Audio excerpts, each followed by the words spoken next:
समर्पण कैसे हो? समर्पण होने के लिए पहले साधु संग की आवश्यकता है। प्रथम भगति संतन करि संगा।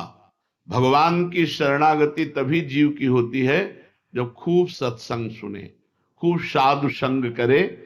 फिर शरणागत करना नहीं पड़ता, हो जाता है, अपने आप हो जाता है। शरणागत करने वाला करता ही नहीं बचता, वो प्रभु के चरणों में समर्पित हो जाता है। पूर्ण समर्पण में तब तक कमी रहेगी जब तक करता रहता है, और जब कर्ता भी समर्पित हो जाता है। इसलिए अहम शब्द है, तनुवांग मनोभिर सोहम तवयु आश्रिता अमलई। कामना रहित निर्विकार भाव से सोहम, सोहम माने मैं तत्व सहित आपको समर्पित है। श्री राधे तनुवांग मनोभिर अमलई सोहम तवयु आश्रिता। मैं स्वयं सहित तन वाणी मन और किसी कामना से नहीं, निष्काम भाव से आपके चरणों में समर्पित है। पूर्ण समर्पित की स्थिति क्या होती है? देह के किसी भी भाव में वह सोचता मेरे भगवान को राजी है इसीलिए रोग आया, मेरे भगवान को राजी इसीलिए सब प्रणाम कर रहे हैं, मेरे भगवान को राजी इसीलिए वाह वाह हो रही, मेरे भगवान राजी इसीलिए लोग मार रहे हैं, मेरे भगवान राजी इसीलिए गाली दे रहे हैं। वो किसी भी स्थिति में भगवान से बिलग नहीं सोचता, ना देह का, न मन का, न इंद्रिय का, न प्राण का, न बुद्धि का, न अहंकार का। वो हर समय सोचता है ये तो प्रभु के हैं, मेरे थोड़ी हैं, ये तो प्रभु का मन है। अब गंदा सोच रहा है तो प्रभु जाने, हम इसके जिम्मेवार थोड़ी। हम तो राधा राधा राधा, हम तो शरणागत है प्रभु के। सब सुधर जाएगा, सब सुधर जाएगा। महाराज, समर्पण की बात सुनने में तो बहुत अच्छी लगती है, पर समर्पण होना बड़ा कठिन लगता है।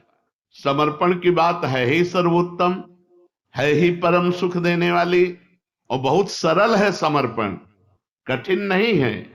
सरल इसलिए है कि इसमें कुछ करने की जरूरत नहीं है, बस अंदर से आर्त भाव से हाथ उठा देने की जरूरत है। प्रियाजू में मेरे बस का कुछ नाथ, मेरे से नहीं। अब आप साधन करवाओ, असाधन करवाओ, जो करवाओ जैसे, हे प्रभु बस वो गोरे चरणारविंद को भाव से एकदम पकड़ लेता है। श्री राधा जुग चरण निवास, जस वर्णो हरिवंश विलास। प्रियाजू प्रियाजू, हमारी मति गति काम नहीं करती। बहुत सरल है, कुछ करने की जरूरत नहीं है। केवल किसी अन्य से अपना संबंध और विश्वास न हो जाए, ये केवल है, बहुत बड़ी बात है। किसी अन्य से संबंध और अपना विश्वास ना हो। हमें अपने पर विश्वास नहीं है, हमें श्री जी पर विश्वास है। अपने क्या विश्वास? ये मन एक मिनट में कहा जमीन से आसमान, आसमान से जमीन करता है, इसका क्या विश्वास रखें? और हम क्या इस मन को, बड़े बड़े योगी यति मुनि सब हार गए, हम इसको अपने वश में कर पाएंगे? हमें प्रियाजू पर विश्वास, हमारे विश्वास का मूलधन प्रियाजू है।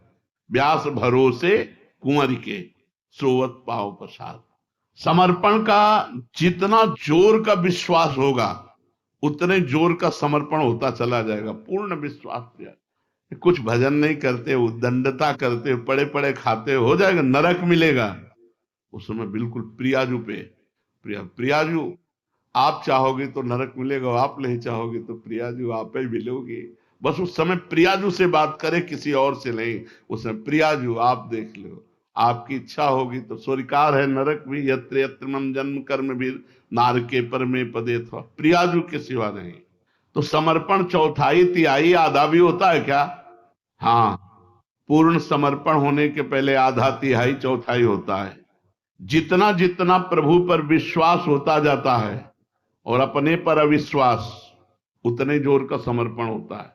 इसलिए हे प्रियाजू, संभाले रहना, पकड़े रहना। हमें कोई भरोसा नहीं, हम वादा नहीं करते शाम तक यहां बैठेंगे कि कहां बैठ जाएगा मन।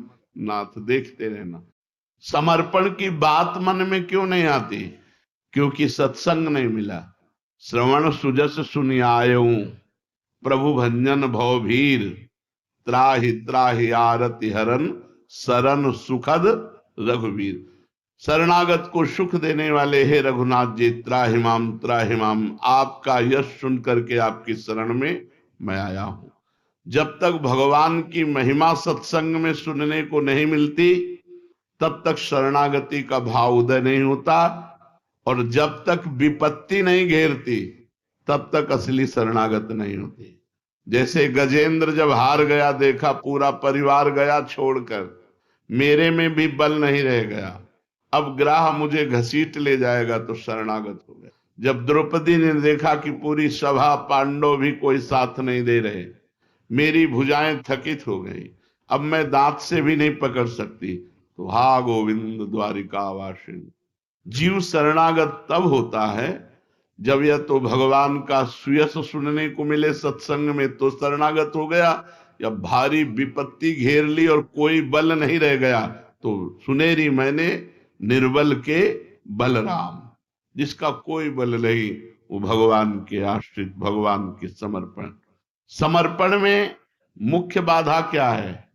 अपने को योग्य समझना। साधक के अंदर एक अयोग्यता बैठी रहती भाव में, मैं योग्य नहीं हूं, मेरे अंदर वो बात नहीं जो होनी चाहिए। यही शरणागति का लक्षण है।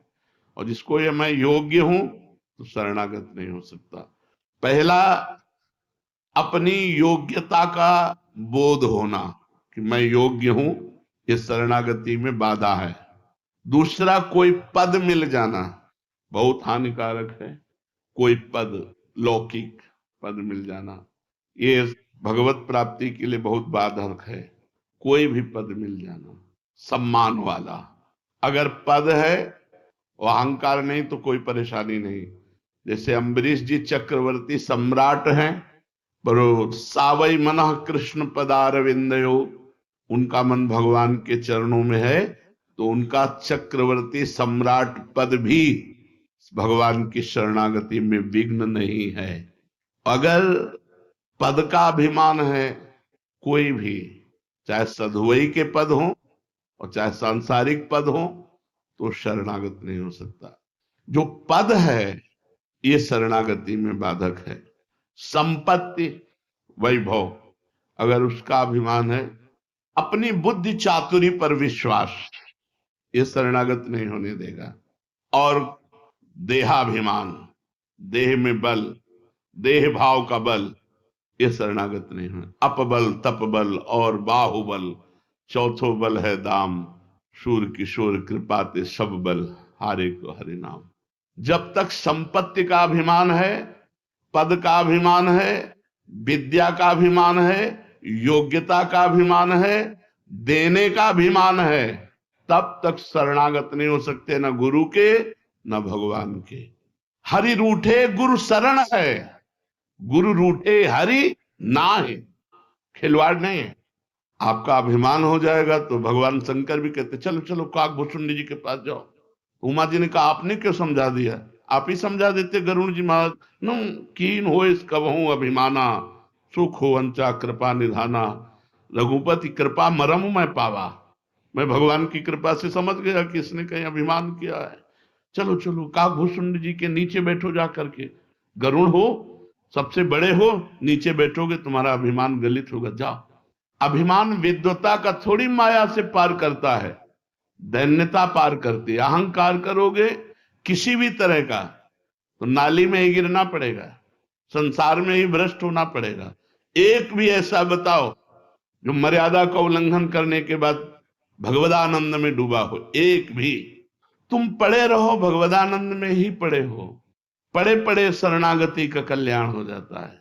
प्रयागदास मामा जी गिरदा लगाए बैठे रहते थे, कोई पूछता तुम भजन तो करते नहीं, ऐसे बैठे रहते। बोले तुम भजन करो, तुम्हारा संबंध राम जी से नहीं, हमारे जीजा राम जी, हमारी जीजी सिया जी, अब हम क्या भजन करें?